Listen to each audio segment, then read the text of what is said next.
সবাই কেমন আছেন এই কথাটি জিজ্ঞেস করার মতো মন মানসিকতাও নেই। আর এটির উত্তর দেওয়ার মতো আসলে মন মানসিকতা সবার নেই।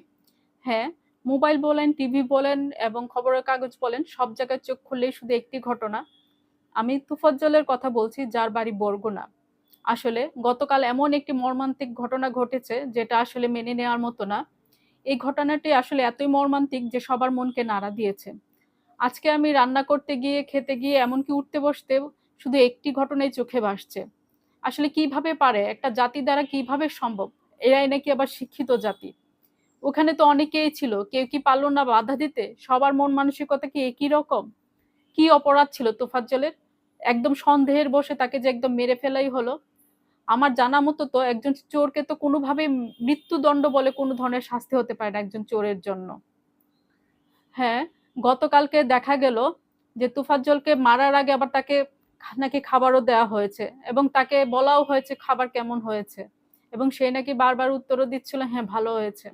আমার কথা হলো মেরেই যখন ফেলা হবে তাহলে খাওয়ানো হলো কেন? এই অভিনয়টা বা কেন করা হলো?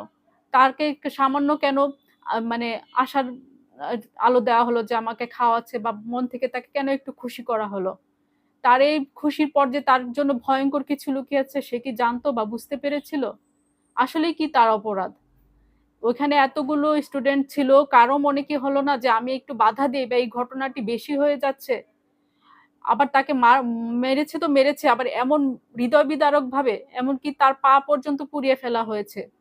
যারা এই কাজটি ঘটিয়েছে তাদের নিজেরা যদি এই ধরনের পরিস্থিতিতে পড়ে, তারা বুঝবে কত ভয়ঙ্কর কষ্ট পেয়েছে সে। আসলে যার ঘটে সে বুঝে কষ্টটা কত ভয়ঙ্কর। আমরা শুধু সেটা ফিল করতে পারি। সেটা মন দিয়ে কিন্তু শরীর দিয়ে না। শরীরের যন্ত্রণা আসলেই অনেক ভয়ঙ্কর। তো আমরা আমাদের ছেলে বলেন, মেয়ে বলেন এদের নিয়ে আমাদেরই বা ভবিষ্যৎ কি নিরাপত্তা আছে? আমার সন্তানও যদি কোনো অপরাধ না করে থাকে, সে যদি কোনো ধরনের অন্যায়ের সাথে জড়িতও না থাকে, তারপরও যে তার সাথে এমন ঘটনাটা ঘটবে না, এটা নিশ্চয়তা বা কে দিবে? বলেন আসলে আমরা কিসের মধ্যে দিয়ে যাচ্ছি? কিসের নিশ্চয়তা আছে আমাদের? আসলে গতকালকে ঘটনাটা আমি মেনে নিতে পারছি না একদম।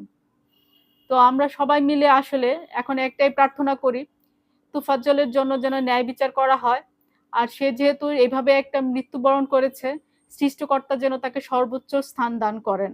সেখানে যেন সে শান্তিতে থাকতে পারে। তার হয়ে আমরা সবাই এই প্রার্থনা করি। তো সবাই ভালো থাকবেন। আজ এই পর্যন্তই।